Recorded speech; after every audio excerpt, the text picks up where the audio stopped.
So Daniel, 8 wins, 32 podiums. How have we ended up here? You made it sound like this was really the end. Well, no, no, but you know what I mean. For you to be in this position, that's a great record. But to be sitting here. Thank you. Look, it's simply, we put in a lot of effort. We tried. So I guess in short, you could just say sometimes things don't work out, and it wasn't, that's where, like, of course I feel it, I'm not happy about this situation, and it's not something that makes me feel good, but I feel like I can still look myself in the mirror and just be honest and be okay, I tried, put everything in. Sometimes you have to accept that it didn't work. So, and that's that. And I think obviously the more the details is just obviously it's all results driven. It's not my attitude or my application to my work. It's just struggled to gel consistently with the car, and I think also get an understanding of what it was. I felt like we would find something, but the next weekend would kind of find something else, and it was kind of one step forward, one step back, and it was never just consistent progress. I think there was moments of it, second half of last year, but then this year was kind of back to square one. So one of those ones. Obviously, we all hoped it was going to be better and different, but that was that. When were you aware that the team were looking to replace you? I mean, we'd had discussions for the last few months. I mean, I know how this sport works. It's performance driven, and I knew already after the first handful of races I wasn't getting the results I wanted, and obviously I knew that the team wanted more out of it. So we'd already started talking, after the first few races, and we were trying to. It wasn't like we were talking about ways to find an exit for me. It was just trying to find ways for me to how can we get more out of it? How can we improve the situation? Because I guess it became obviously clear the more races it went that, okay, if it doesn't improve, then, we're going to start running out of ideas or options. So, we'd been talking a while. So I think it wasn't like a shot call or anything. It's still obviously not something that you can never really expect or prepare for. But I think the fact that we kept an open dialogue with Zach and Andreas the whole time, there was that understanding, and that's why in the end we found that place to just be all right, we all shook hands and accepted that this is a situation, and we'll move on and find out what's next. In your video, you said the team decided to make a change. Was that essentially it, or was it as mutual? Because both's been said by both sides, so we just want to clear up sort of how. I mean, you're saying it sort of was coming together in the end of both of you deciding that it was just the best way forward. But would that be fair, or was it more them looking for a change? I mean, I was certainly doing everything I could to try and make it work, and I'm certainly not one to run away from a challenge or just give up. And for sure there was races that were tough, and I'd have my head down for a few hours or so, but I felt like I'd always wake up and be ready to go again. So I always had that faith, belief that I could turn it around and get back to a Monza moment, but it was just obviously a run that was not really happening and not coming together for too long, and that's when so the team, I didn't want to walk away from this, but the team made the decision, and then we talked about it, and I also understood that maybe it is best to I guess accept this and move on. And I'm a fighter, but sometimes maybe you just have to let it be. Do you understand the decision then, would you say? I understand, because I've followed this sport a long time. I know how it works, and I understand the results, and obviously I did get the win last year. I had the highest of highs, and I that was obviously appreciated, but I think it was just the lack of these big results. And, everyone might view it differently, but I understand that their need and desire was for some bigger ones more consistently. So is your understanding that it's performance related essentially? That's what it comes down to? Yeah. No, it's definitely not. It's nothing against me personally. It's not my attitude and anything like that. I think that's where it was tough as well, with trying to understand this car and understand the struggles, is I felt like I'd put more into this than I had before, and it's easy to say like, oh yeah, I've prepared so well, you know, I've prepared better than I ever have. It's kind of a cliche, but I really did put so much in. I say it sounds selfish, you know, a lot of the team were trying to make it right and make it work. So yeah, it was purely the results.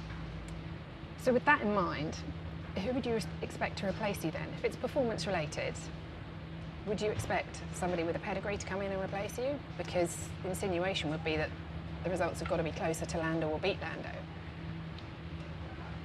Yeah, I don't know. It's a fair question. I don't know. I guess truth is I've been dealing with this, and I guess selfishly, yeah, my stuff, and trying to just sort this situation out with the team and potentially what's ahead for me. But also trying to put that behind and just focus on the last 9 races and try to like finish strong and make the last 9 good. So I haven't probably had the capacity to think about now their solutions to that. It's, yeah, couldn't tell you. Your next 9 races, how much would it help you to sign a deal for next year now so you can just concentrate on going out on a high here? And how much would it affect you if you haven't got something sorted for next year, do you feel, for these last 9? You know, I've thought about it, and I don't think it's going to change. You know, I'm going to race these last races. I mean, unless a decision's made and I find myself somewhere in the near future, I'm just going to race them as hard as I can. And I don't want this to sound dramatic, but race them as if they're my last, you know, and just go out and be a beast and try to make something happen. And, you know, I say try to make something happen. I still believe I can, you know, like I still believe that. And it's not like you haven't awesome been trying race. to make something happen before. It's just weird the way it works sometimes. It's a bit like last year with Monza. I feel like it's a matter of time. Of course, like you can't wait forever, but I do feel like the second half of the season something awesome will happen and we'll get a moment to enjoy it. But yeah, whether I'm got a contract or not at any point in the second half of the season, I don't think it's going to change the way I go racing the last 9. Do you want to stay in F1? I do. How much? It's a good question. A lot, but under the right circumstances, you know. So, and when I say that, it's I want to get back to winning. Like I want to be able to fight for podiums and wins. You know, that's, you know, going through everything I've gone through the last kind of handful of years. Like that's what gives me the most happiness. So. And you know, one thing that's remained unchanged for me is I've never wanted to be a driver just to be on the grid. You know, of course I love this sport and I love everything that comes with it, but especially like now, this point in my career, it's just about winning and yeah, getting that taste of champagne or sparkling wine, whatever they call it. So, you know, under the right circumstances, the right opportunity, absolutely, it's where I want to be. But yeah, obviously I might not have every option available, so we'll see what time tells. Has the phone been ringing with offers? It has, it's always a good thing. At times I kind of, because I was on holiday, like I kind of just wanted to put my phone away. But of course it's nice when you get the phone ringing, and that's been positive, and people obviously care for me, but also support me and know that. Yeah, this sounds really weird calling myself this, but like the honey badger is still there. So, so these are all things that I obviously take with a smile, and yeah, it's nice to have that. And I don't also want to make like rush decisions, quick decisions. The last, you know, bit of time there's obviously been ups and downs, and for sure emotional at moments. So it's just trying to like regroup everything, go racing, and then see what feels right once the helmet's back on. Was Günther Steiner one of the phone calls? To you, what's your manager? Maybe. Was Jost Capito one of the phone calls to you or your manager? Look, now this sounds arrogant. There's been a lot. There's been a lot, good. which is nice. That's all I can say. But I'm also not hiding anything. Like I haven't signed anything. There is nothing that I'm not saying or can't tell. At this moment, I'm a free man, so to speak. Would you go back to Alpine? Yes. Yeah, I don't really know how else to say that. I say like if it's Do you right. think Like they would I have you think, back? I don't know. Was it left on good don't know. terms? I think, yeah, like how it ended, yes. Obviously it was tough because we made the announcement before racing had even started that year, and it was COVID and there was a lot going on. So for sure it was a little bit, yeah, like Awkward for a while? awkward. Yeah, awkward's probably the right word for a bit. But I think once we went racing and then once we had the year we had, I think everyone saw that I was dedicated, you know, to making the most of that year.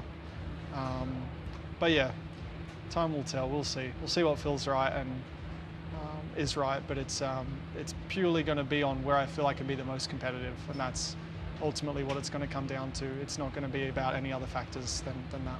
It's interesting that, I mean, Williams have been mentioned with you because when you see the investment they're putting in and things they're trying to do there, it could be a longer term project in that sense. I guess like the one Fernando's going to, they're not going to win championships in the next year. But does that still appeal? Does working towards that over the next 3 or 4 years still appeal to you, do you think? I don't want to say it doesn't, because I would need to, you know, it's one of those ones like when you understand a team a little bit more, and if what you see is amazing, inspiring or motivating, you know, then you can quickly change your thought process. But I mean, I won't lie, I would like results quicker rather than later, but I'm very open to whatever the future may hold. So I'm not going to sit here today and shut anything down. Do you think one day you might be able to see this as a blessing in disguise? I see most things like that, and I think that's the way I'm able to kind of just spin things, or like I feel like a good perspective on things that happen in life. It's kind of like I feel everything happens for a reason, and this is a moment in time, but maybe something great comes out of it. So I think that's where I'll like always hold myself accountable, and it's like, all right, if I want to make something happen and put the effort in again, then, you know, I can find a way. It's just, if that's what I truly want, then I'll chase that. I think this time will probably give me that time to also find out what I truly want. So all these little things will happen for a reason, and whatever I end up doing, I'm sure I'll be smiling. Has this episode, just finally, has it affected your love of the sport at all? No. Good. It hasn't, and I think that also kind of tells me things as well within myself. Like I still love it, and I think I'm just probably, I don't know if it's experienced enough or mature enough to just understand that this is the sport I signed up for. You know, there's 20 drivers on the grid. There's always going to be movement. You know, it's like we are in the smallest of smallest groups. So, you know, I signed up in this sport to see if I can be the best, to try and be the best. And currently, if that's not the case or it's not showing, then I understand that, you know, yeah, my place is in risk, and that's how it is. But I think also coming back, and, you know, if I was to find a way to get like back to the top, that would also be amazing. So I love how the sport can have the ability to do this. And, you know, I've talked about Perez. I believe there were some articles that came out recently about me talking about him and like his rise back to the top and all that. So the sport has the ability to have some pretty